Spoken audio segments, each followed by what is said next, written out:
The Galactic Combat Academy had never heard of Florida. In fact, most of its bureaucratic hive minds barely acknowledged Earth as anything more than a low-tier blue marble known for embarrassing tech levels and primitive projectile worship. So, when Professor Bliznos, who resembled a cross between a decaying squid and an overconfident academic journal, announced that the next planetary survival drill would occur on Earth, the collective scoff was strong enough to register as seismic activity on 3 moons. Gorlax of the Burnished Fist, all 7 feet of crimson war lobster encased in ego-plated armor, raised a claw, clicked it twice for attention, and announced, "I shall personally demonstrate how to vacation on this meat world." That was the moment Rip Mallory walked in. Coffee mug in hand, expression somewhere between "I've seen war crimes" and "You're about to commit one," she plopped into a chair with a sigh that could scrape barnacles off a dreadnought. The mug, of course, read, "Try me, I dare you." Before anyone could backpedal from the disaster to come, she was volunteered to lead the mission. "You'll need body bags and bug spray," she said. Bliznos nodded as if she'd just recited a cheerful packing list. 2 days later, the Academy's cadet drop shuttle broke through the lower atmosphere of Florida, landing with a wheeze next to what Rip enthusiastically called a real welcoming committee, which turned out to be an alligator, 3 raccoons, and a guy named Dave yelling at a hurricane from his porch. Within 45 seconds, Gorlax collapsed, from humidity shock, declaring the air to be aggressively moist. Another cadet, one of the methane breathers, hovered too low over a mangrove swamp and popped like an overripe science fair. Rip, unfazed, drew her sidearm and shot a snake. That was mid-sentence into her monologue. "That's not even the dangerous one," she commented, kicking the twitching body aside and gesturing at a sign that read, "Welcome to the Glades. Enter screaming." One cadet pointed at an airboat and whispered, "Is that a Predator drone?" "Nope," Rip replied, climbing aboard. "It's the Mosquito escape pod. You'll pray it crashes. That's mercy down here." By hour 2, a cadet had already lost 3 toes to a turtle. Gorlax had been peed on by an angry possum, it hissed in English, and Professor Bliznos was live-streaming a panic attack under a palm tree. Rip took notes in a tactical journal, labeled "Future Court-Martial Evidence," all while gnawing beef jerky and ranting about how the Everglades were God's way of playtesting every phobia on hard mode. When Gorlax challenged a turtle, "You dare face me, shelled one?" Rip didn't even blink as the creature latched onto his exoskeletal claw with the fury of 1,000 Florida men. "We told you not to poke things," she said, sipping from a fresh thermos labeled "Tears of Insubordinates." Meanwhile, a squirrel stole a scanning device and disappeared into a poison ivy minefield, followed by 3 cadets who learned too late that harmless sand is often just red fire ants wearing camouflage. Their armor melted. One begged for a medevac. Rip offered calamine lotion and a banana. The sun set with the grace of a nuclear detonation. The air turned to soup, and the screams echoed into the tree line. And that, according to Rip, was the tutorial level. By dawn, Florida had claimed 2 cadets to the swamp fog, a misnomer. It wasn't fog, it was airborne spite with a moisture content. And Gorlax had taken to twitching every time a leaf rustled. Rip Mallory, somehow radiant beneath a sheen of mosquito blood and sarcasm, stepped out of the makeshift bivouac with her 3rd coffee thermos, this one emblazoned with "Humidity builds character and mold," and gathered the surviving cadets for what she cheerfully called their next phase in planetary trauma bonding. She led them deeper into the Everglades on foot, wading through ankle-deep water with all the grace of someone who'd done this before and buried regrets somewhere beneath the lily pads. Gorlax, still wearing armor that now smelled like wet, seafood and fear, attempted to scan a tree for hostility but got a concussion from an angry heron dive-bombing his helmet. "Hostile avian acquired!" he shrieked, swatting wildly as Rip lazily threw a protein bar at it, distracting it long enough to prevent a diplomatic incident. "Lesson number 6, Rip called back, not breaking stride. "Every bird in Florida is a velociraptor with unresolved trauma. Walk casual." Further in, they encountered a Florida man, which Rip treated like spotting a cryptid. "Observe," she whispered, crouching behind a gator with binoculars. "The male of the species approaches a storm drain with a stolen lawn chair and a tactical beer cooler. Highly territorial. Do not—" One cadet waved. The man responded by offering moonshine and yelling something about aliens stealing his TV. "Congratulations," Rip muttered, yanking the cadet down. "You just triggered a mating ritual. We leave now."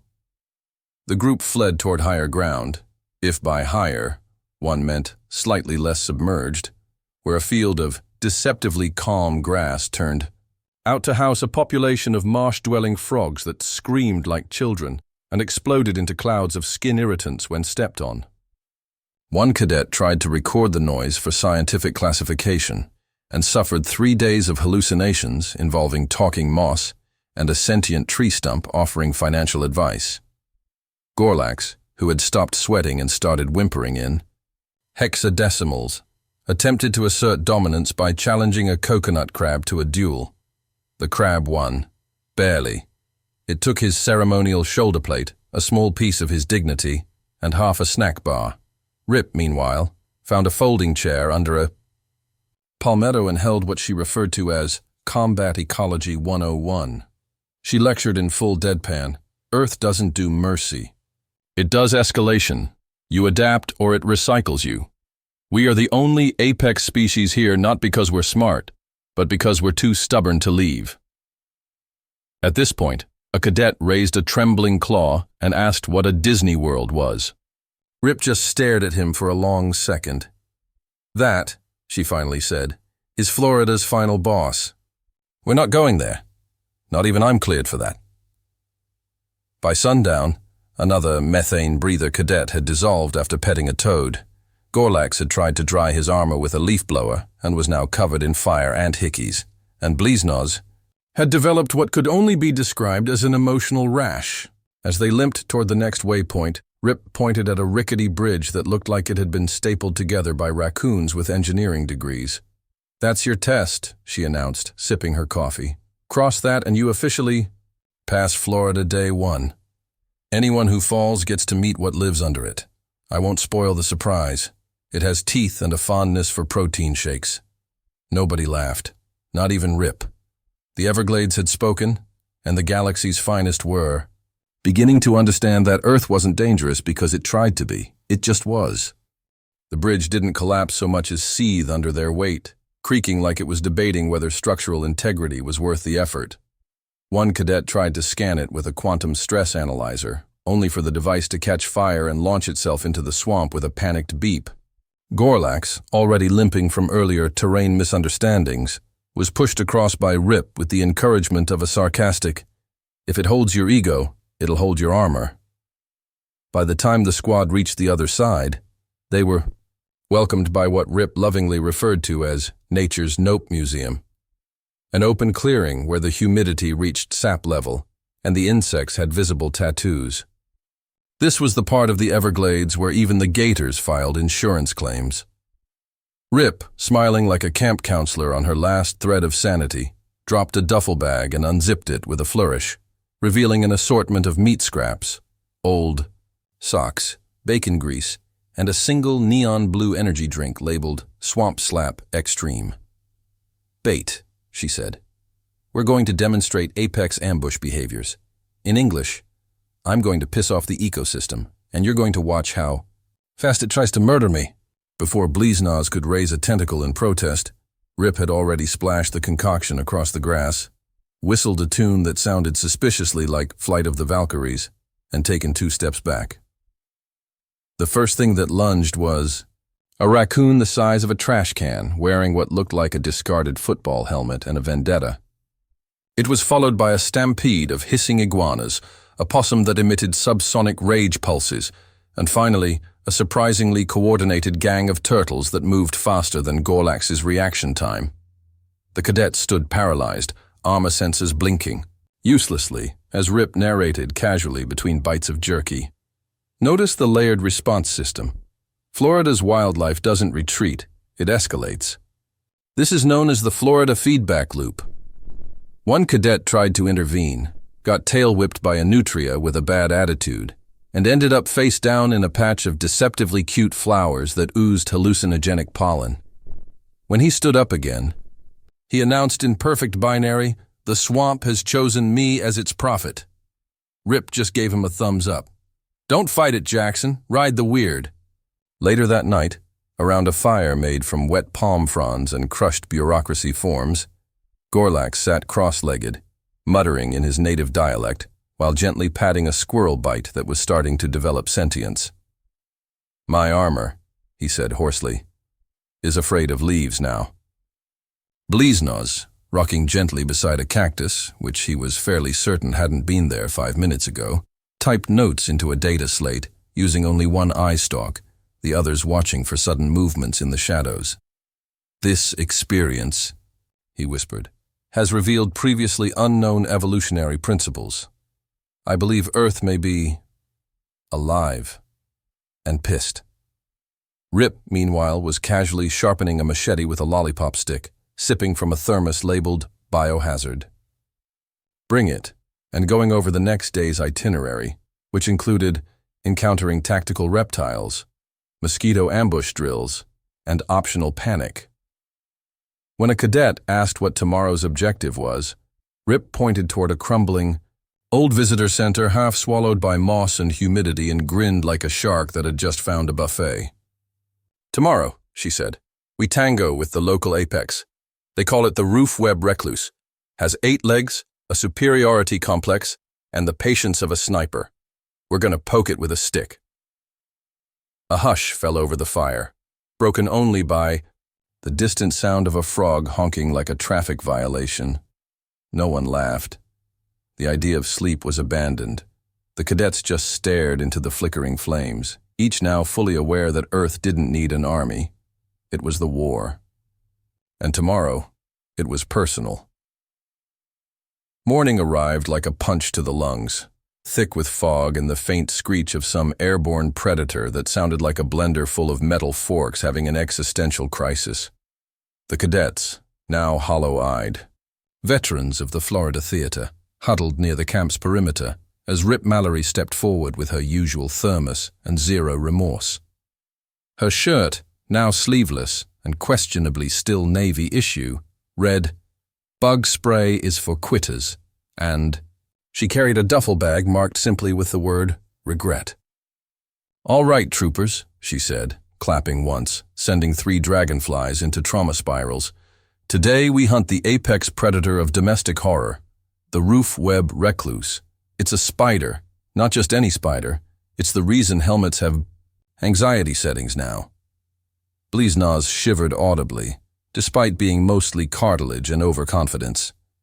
The cadets checked their weapons, not for function, but to ensure they had something to throw at the first sign of silk. Gorlax, now missing part of his left boot and all of his delusions, whispered something in his native tongue that translated roughly to, "May my death be swift and not involve mandibles."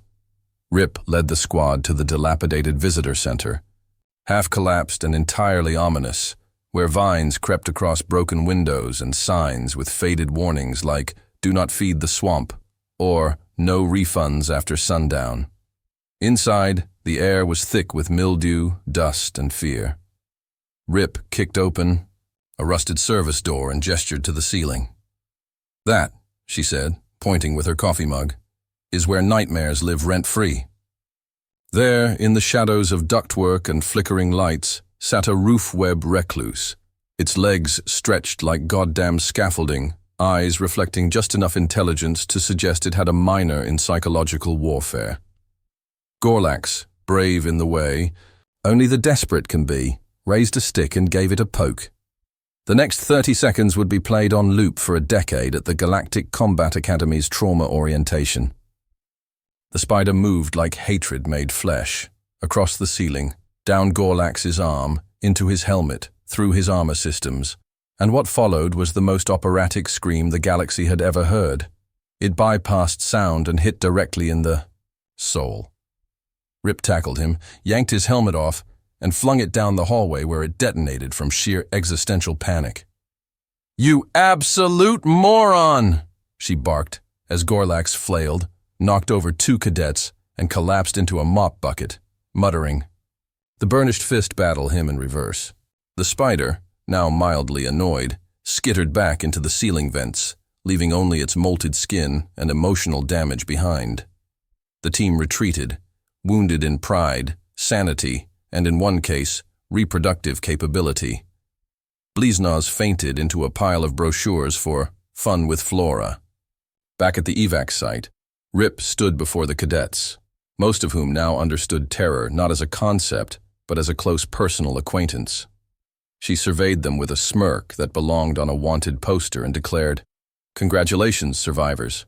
You've officially survived Florida. All limbs mostly accounted for. PTSD not guaranteed but heavily discounted." Gorlax, his antennae twitching involuntarily, stepped forward. He was missing a shoulder plate, had dirt in places that defied physics, and smelled faintly of burnt duct tape. "Commander," he rasped, I get it now. Earth is not a planet. It is a living biological training ground designed to weed out the weak through selective absurdity." Rip nodded, finally sipping from her thermos. "Damn right. And this was the easy part. You should see Texas." Bliznaz submitted the mission report using only one eye stalk and a prayer.